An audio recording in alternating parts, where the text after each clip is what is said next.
हुए बुध, और बुध के पुत्र हुए पुरूरवा। पुरूरवा से उर्वशी के 6 पुत्र हुए, आयु, श्रुतायु, जयायु, जय विजय। ये 6 पुत्र हुए, आयु, श्रुतायु, रय, जय, विजय आयु। आगे चलकर के इन्हीं के वंश में एक महान राजा हुए जिनका नाम था गाधी। क्या नाम था? गाधी। और ये गाधी कौन है मालूम? विश्वामित्र जी के पिता।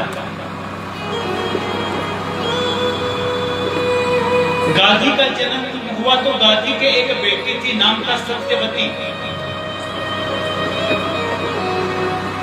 ऋचिक मुनि से ना चाहते हुए भी विवाह करवाना पड़ा अपनी बेटी का। ऋचिक मुनि ब्राह्मण, ये थे क्षत्रिय। ऋचिक मुनि ने कहा अपनी बेटी हमको दे दो। बोले हम उसी को अपनी बेटी देंगे जो हमारे पास 1000 श्याम वर्ण के घोड़ों को लेकर के आएंगे।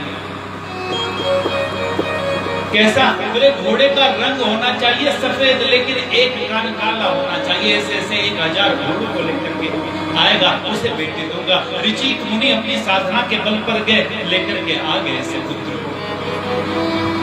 ऐसे अश्व 1000 अश्वों को दिया ऋचिक मुनि ने, तो सत्यवती का विवाह इनके साथ हो गया। प्यार से बोलेगा जय श्री कृष्ण। अब घर में गाधी अकेले रहे, तो गाधी ने अपनी पत्नी से कहा, बोले हमारे जमाई तो बड़े विद्वान हैं, तुम उनसे कुछ ऐसा मंत्र ले लो ना कि हमारे भी बेटा हो जाए।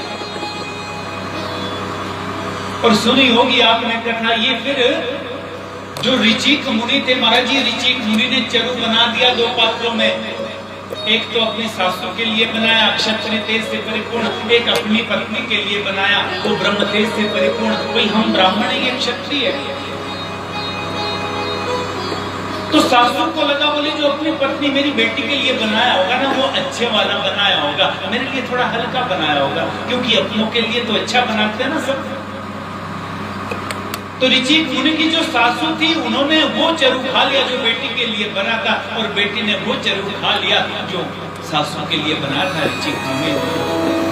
जब ऋचिक मुनि को पता चला, ऋचिक मुनि ने कहा ये तो सब उल्टा हो गया। ब्रह्म तेज से परिपूर्ण चरु जो तुम्हारे लिए मैंने बना था, वो तो सासू जी ने खा लिया। इसलिए सासू जी के यहाँ ऐसा बेटा होगा जो क्षत्रिय होते हुए भी ब्राह्मण कहलाएगा, और हमारे घर में ऐसा बेटा होगा जो ब्राह्मण होते हुए भी क्षत्रिय स्वभाव वाला होगा। सत्यवती ने प्रार्थना करी, ऐसा नहीं होना चाहिए महाराज जी, ऐसा नहीं होना चाहिए, आप तो तपस्वी है। तो कहा कि चलो हमारे बेटा तो ऐसा नहीं होगा, लेकिन पोता फिर ऐसा होगा। तो ऋचिक मुनि के यहाँ जो बेटा हुआ ना, उसको हम बोलते जमदग्नि। बोलिए जमदग्नि महाराज की, जिनका विवाह माता रेणुका जी से हुआ। रेणुका जी के उनके 4 पुत्र हुए, और 4 पुत्रों में जो सबसे छोटे पुत्र थे, वो साक्षात नारायण का अवतार लेकर के प्रकट हुए। नारायण ही उनके पुत्र बन करके आए परशुराम के रूप में। बोलिए परशुराम भगवान की। ये वही परशुराम जिन्होंने एक बार तो पिता की आज्ञा से अपनी मां का शीश भी काट दिया था। सुनिए ना कथा, शीश काट दिया। पिताजी प्रसन्न हुए, बेटा क्या चाहता है? बोले पिताजी पहला तो ये चाहता हूँ कि ये सिर ऊपर लग जाए, मेरी माँ जिंदा हो जाए, और दूसरी बात ये, मेरी माता को कभी पता ना चले कि मेरे द्वारा इनका शीश काटा गया है। लेकिन इस बात को उन्होंने अपने जीवन में रखा। बोले अब अगला जन्म जो लूंगा, इसका प्रायश्चित तो मुझे करना पड़ेगा। और अगला जन्म परशुराम जी का कौन सा? बोले राम रूप में ये आए। एक साथ 2 अवतार हुए, परशुराम जी भी थे, वो तो अब तक है ना परशुराम जी, और राम जी भी। और राम जी को वनवास दिया किसने? कल सुनी आपने कथा, कैकेयी ने वरदान मांगे थे ना। तो बोले ये कैकेयी कौन है? बोले ये कैकेयी ही पूर्व जन्म में रेणुका जी, यही रेणुका थी। भगवान ने कहा बोले हमारे कारण मेरी माँ को कष्ट मिला है, इसलिए अब माँ के हाथों से हमको भी कष्ट मिलना चाहिए 14 वर्ष का। उसी का प्रायश्चित है जो 2 वरों से उन्हें वन में भेज दिया था राम जी को, कैकेयी ने, कैकेयी रेणुका जी।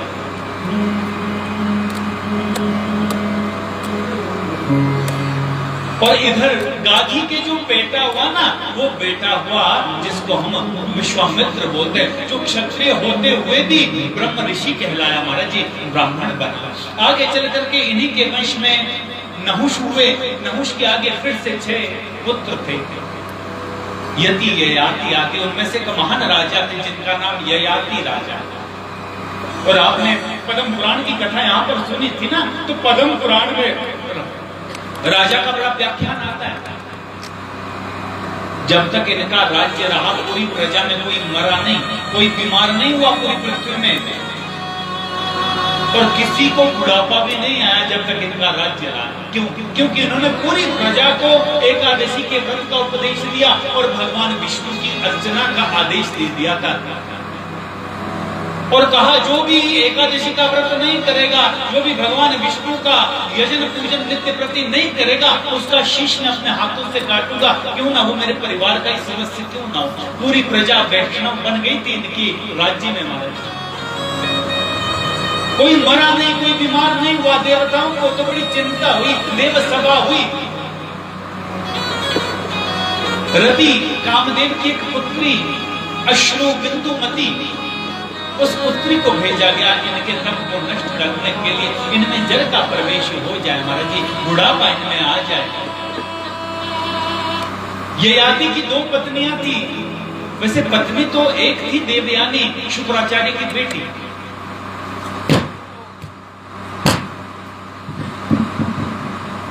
क्या सभी राजेश के प्रश्न?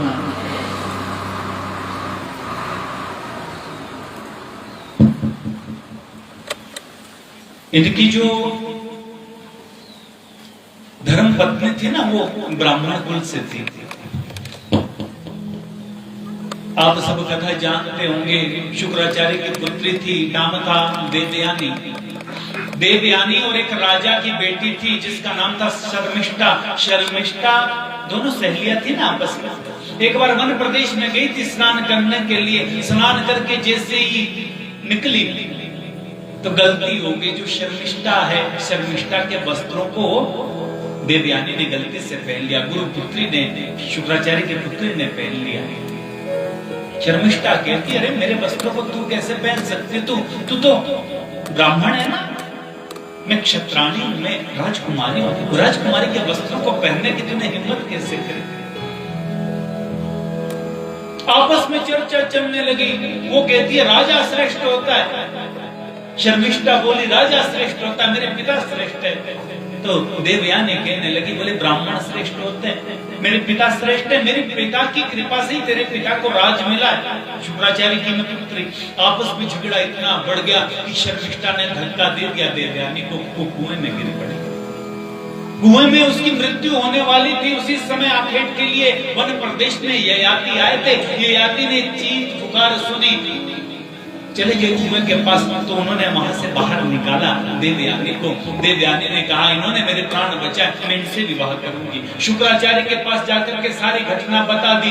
शुक्राचार्य ने आदेश दे दिया, इस शर्मिष्ठा ने मेरी पुत्री को मारने का प्रयास किया। राजन, मेरी बेटी का विवाह होगा उसी पुरुष से जिसने इसके प्राणों की रक्षा की, ययाति से, लेकिन इसे दंड मिलेगा तुम्हारी पुत्री को। ये राजकुमारी है, इसलिए ये मेरी पुत्री की दासी बनकर के जाएगी। तो दासी के रूप में आई थी शर्मिष्ठा। ययाति को पता था कि जो ये मेरी पत्नी है ना, ये तो ब्राह्मण की कन्या है, लेकिन ये जो मेरी दासी बनकर के आई है, ये तो राजकुमारी है। उसे भी चुपचाप इन्होंने पत्नी के रूप में स्वीकार किया। इनके 5 पुत्र हुए, यदु और पुरवसु, ये 2 तो हुए देवयानी से। और जो शर्मिष्ठा थी, शर्मिष्ठा के 3 पुत्र हुए, जिसमें से दहनु, अनु और पुरु, ये 3 थे शर्मिष्ठा के।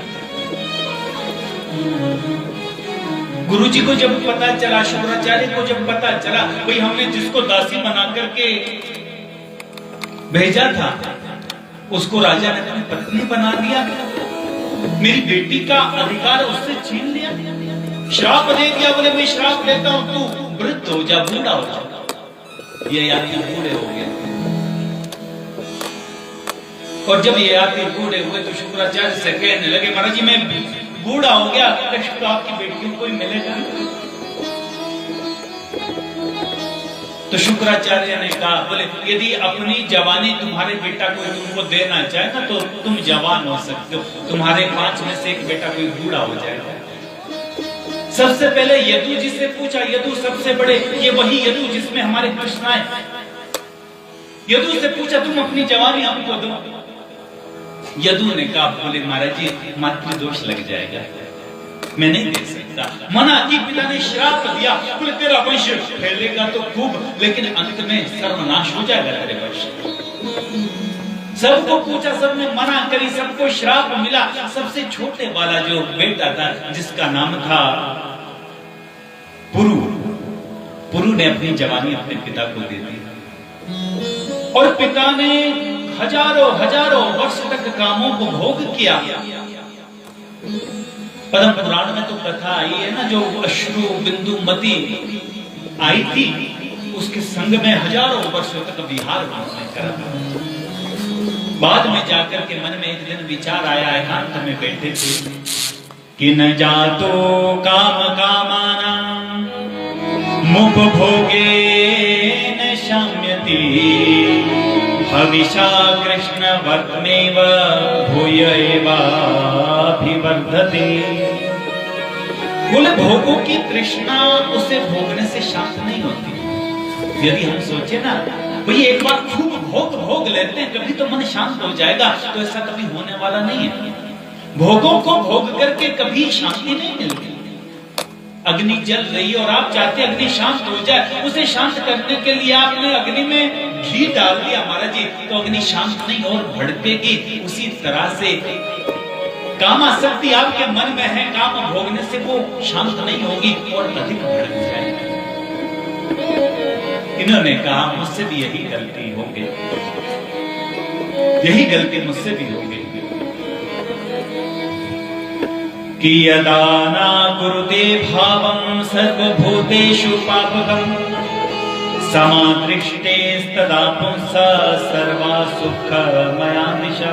जिस समय कोई पुरुष किसी भी प्राणी के लिए पापमयी भावना नहीं रखता ना, उस समय उसके लिए दशों दिशाएं खुल जाती है। मुझसे तो बड़ा अपराध हो गया, मैंने इस काम भोग के लिए अपने बेटे की आयु ले, दौड़े दौड़े गए अपने बेटे को, बेटा तू अपनी आयु ले ले, मुझे मेरा बुढ़ापा दे।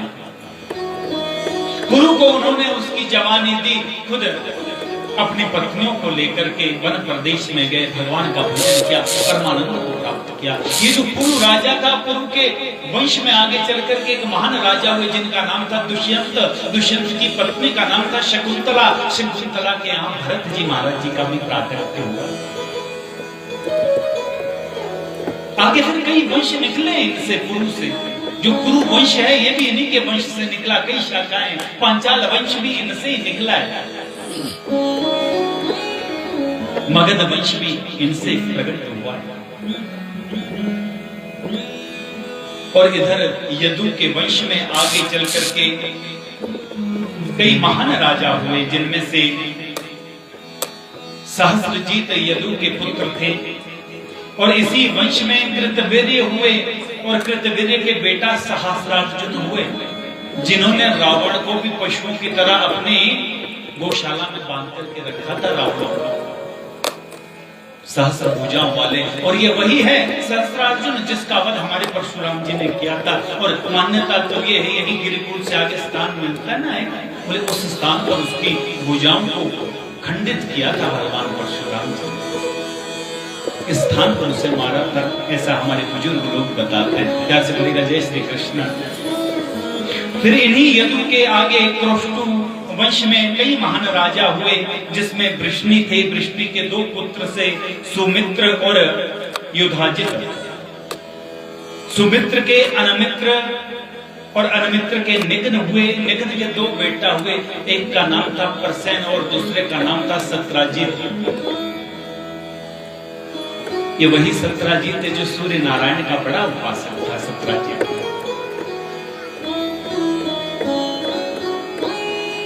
और सूर्य नारायण की जब इस पर कृपा हुई तो इसको एक मणि मिली, जिस मणि को बोलते सेमंतक मणि। पत्थर चोट देख लेते ना कहीं चंद्रमा कलंक लगता है झूठा, तो इस कथा के श्रवण करने मात्र से वो कलंक धुल जाता है। महाराज जी जो दोष होता है ना पत्थर चोट चंद्रमा को देखने का, वो भी विनष्ट होता है, दूर हो जाता है। वो कथा हम सुने उससे पहले 2 मिनट के लिए थोड़ा भगवान का संकीर्तन कर ले।